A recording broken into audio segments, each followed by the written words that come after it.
ஆன்மீகம்னா அது ஒரு டிசபிலிட்டி. என்ன சொல்கிறீங்க தமிழில்? ஆமாம், ஒரு ஊனம். ஆன்மீகம் ஆயிடுச்சுன்னா இப்படியே உட்காந்துக்கணும். இதெல்லாம் பண்ணக்கூடாது. இப்படியே உட்காந்து ஆன்மீகம் ஒரு ஊனத்து மாதிரி, லைக் a டிசபிலிட்டி. ஆன்மீகம்ன்றது எல்லாத்துக்கும் உயர்ந்த ஒரு எம்பவர்மெண்ட், ஒரு புத்துணர்வு, ஒரு சக்தி. இதனால இது இப்படியே உட்காந்து ஆன்மீகம் சொன்னதுனால இளைஞர் யார் அதில் போல விட்டாங்க. என்னதுக்குன்னா இது எல்லாம் முடிஞ்சு இது பண்ணிக்க முடியல, எழுந்துக்க முடியலன்னா அப்போ இப்படி உட்காந்துக்கிறது.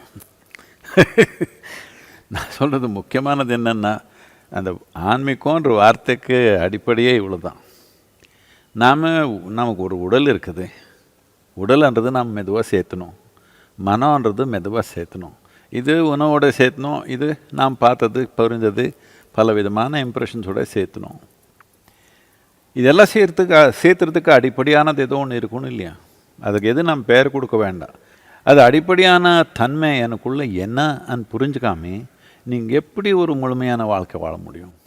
அப்படி தான் வாழ்ந்துட்டுருக்கோம் இத்தனை வருஷம். திருச்சியெல்லாம் வாழ்வீங்க, பயத்தில் வாழ்வீங்க. இதனால எல்லாம் சொல்கிறாங்க இப்போது ஒரு ஸ்ட்ரெஸ்ஸாக இருக்கிறது, ஆங்ஷியஸாக இருக்கிறது, இல்லை ரொம்ப கஷ்டப்படுறது, இது எல்லாமே நார்மலாக ஆயிடுச்சு. இது நார்மல் இல்லை. என்னதுக்கு நீங்கள் பிறந்தப்போ சின்ன குழந்தைய இருக்கிறப்போ நீங்கள் அப்படி இல்லை.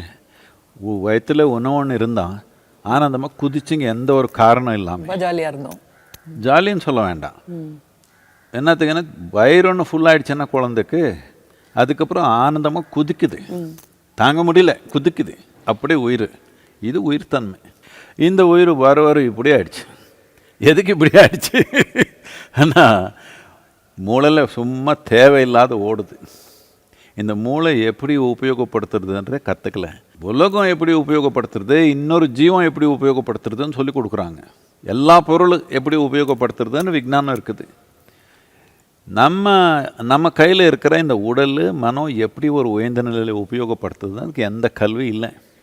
இந்த கலாச்சாரத்தில் நாம் ரொம்ப ஆழமாக பார்த்தோம். இதுக்கு ஆன்மீகம்னு ஏதோ பேர் கொடுத்தாங்க, அதை விடுங்க. அது பேர் அந்த பேருக்கு I don't want to identify with that. முக்கியமானது இந்த உயிர் நல்லபடியாக செயல்படணும்னா உடல் மனம் அதுக்கு ரெண்டுக்கு அடிப்படையானது என்ன இருக்குதோ எல்லாமே புரிஞ்சால் தானே நீங்கள் நல்லா உபயோகப்படுத்த முடியும். இப்போ புரியுது நீங்கள் சொல்கிறது. இப்போ எல்லாம் அப்படி ஆயிடுச்சு. ஆன்மீகம் எப்போன்னா கடைசியில் வேற ஒன்றும் பண்ண முடியல, அப்போ புரிஞ்சுக்கிறது. இதனால அவர் மனத்தில் யாரோ என் ஃப்ரெண்ட்ஸ்ன்னு சொல்லிக்கிறாங்க, யாரோ தெரியல எனக்கு, அவர் யாரோ இருக்கலாம். என்னத்துக்குன்னா அப்போ இருந்தவங்கள மைசூர் சிட்டியில் அட்லீஸ்ட் பாதி ஜனத்தொகை என் ஃப்ரெண்டாக தான் இருந்தாங்க. அப்படி இருந்தது.